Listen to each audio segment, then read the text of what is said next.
Yo, what's up mga amigo? Jan Totep and welcome to my vlog.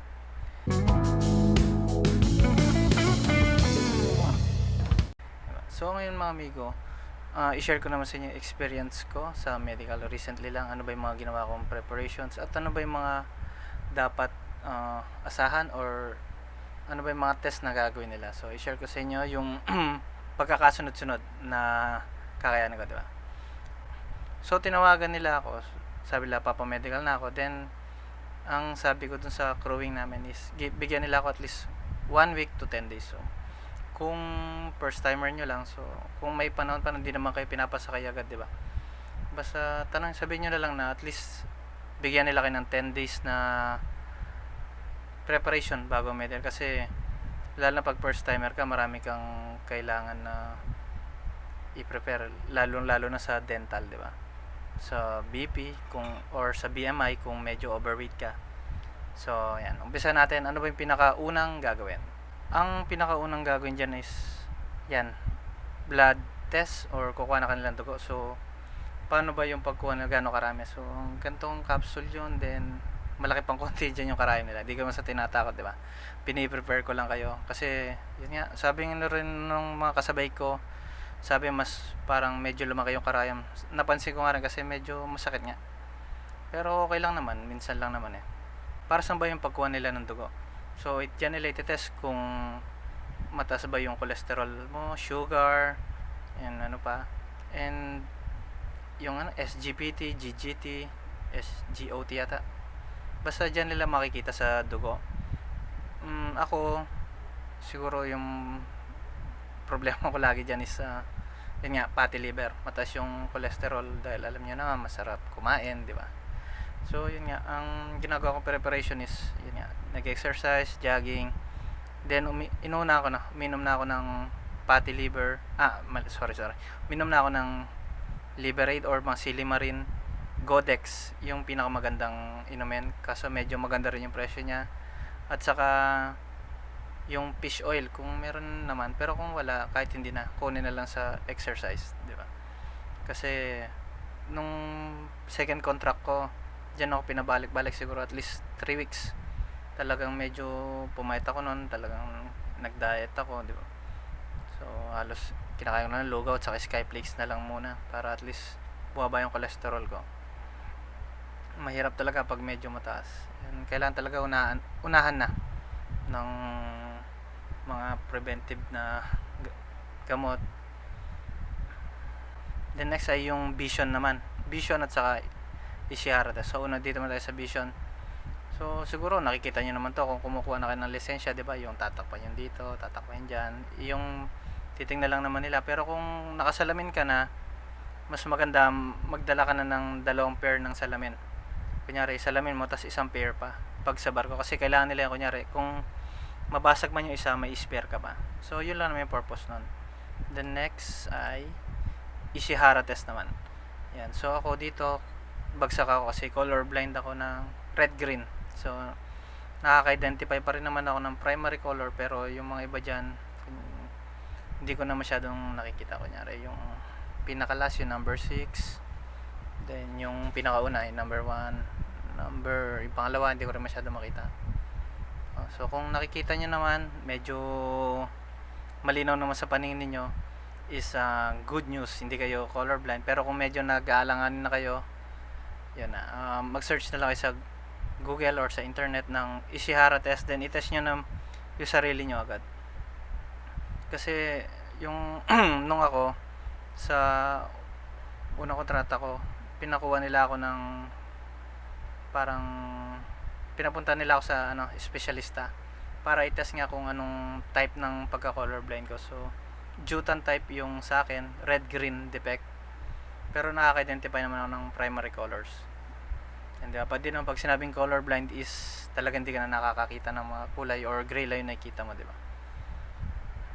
Yan, kaya kung mas maganda kung mas ma-identify mo na agad kung colorblind ka ba or hindi. Para at least kung balak mo man mag-deck, di ba?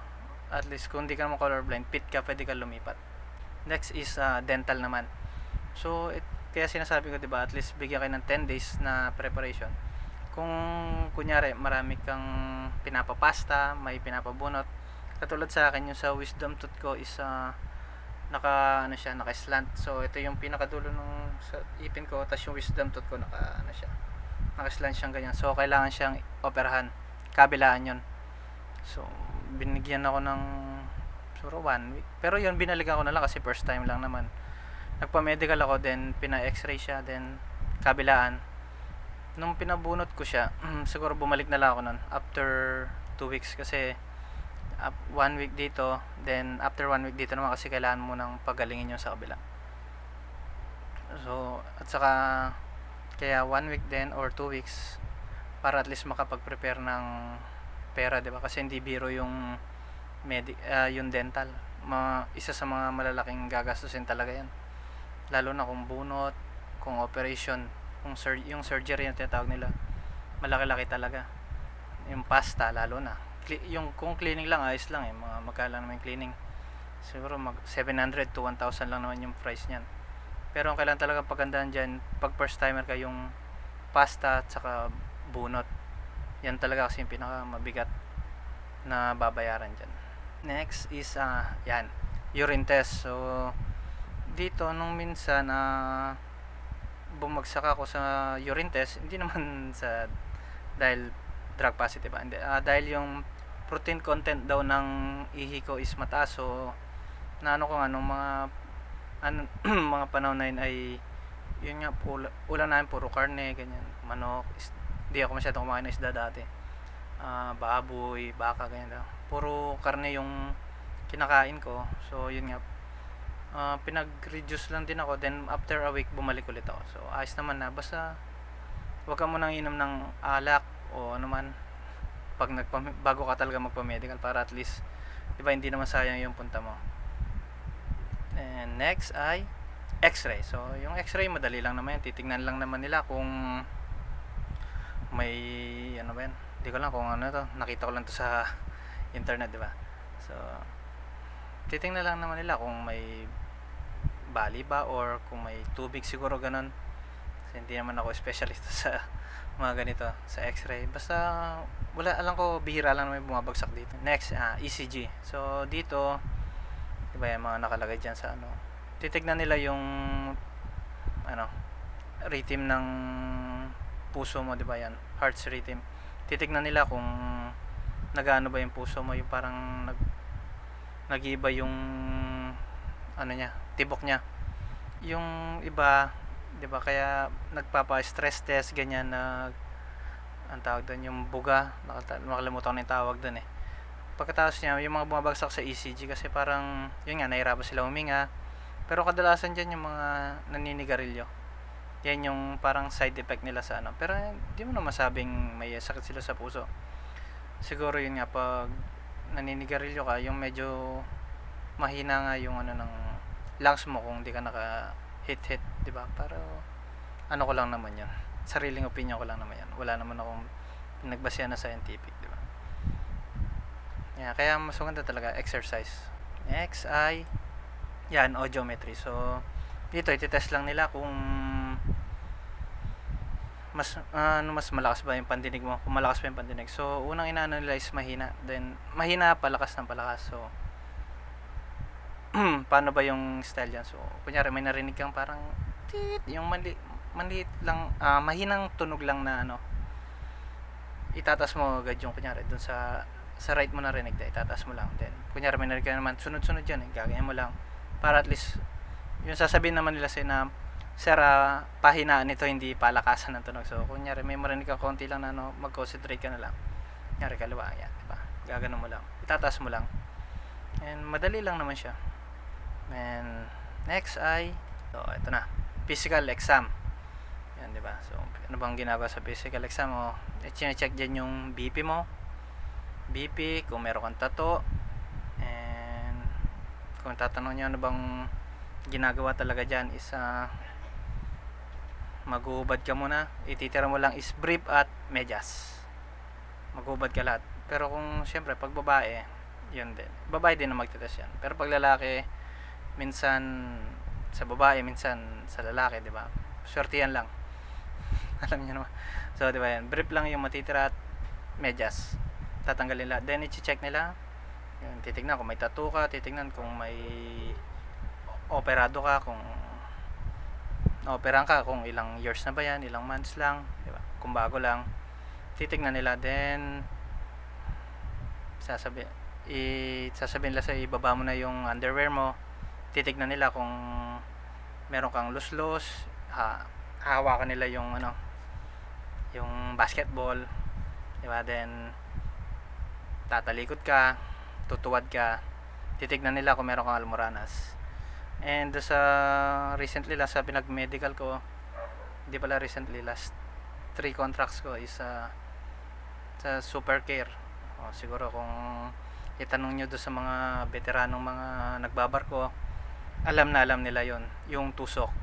So it's sad to say na hindi na, natusok na siya. So di ba yan, titingnan lang nila, gaganon lang tapos iikot po, di ba? Depende na lang sa'yo kung anong pakiramdam. Pero yun nga, titingnan nila kung may almoranas ka ba or ano. Then pagkatapos nun ay, pero nung nagka-COVID na, 'di ba? Hindi mo na nila ginagawa daw dahil nga sa protocol, para at least 'di ba, maiwasan yung hawaan. Yun lang, tuwad lang muna. Hindi na nila sinusundot. Yan, 'di ba? Salamat sa Diyos. Sana laging ganun na lang. Nawala ng tusok. Next ay psychotest. So, ano bang ginagawa sa psychotest? So, may mga questionnaire lang naman diyan na tatanungin lang yung experience mo, 'di ba? So ang 1 2 3 ko. Next ay psychotest. So ano bang mga tinatanong diyan? So mostly personal ito, kung sa loobin mo, 'di ba? Ang mga tanong kunyari, anong balak mo in the near future? Anong mga plano mo? Ganyan lang naman yung titignan nila, kung ano bang gagawin, mali pala, kaya mo bang lumayo sa pamilya mo, ganyan, di ba? So ang tanong dun sa nakaraan ko, isang tanong dun is, paano mo nilalabanan ng homesickness?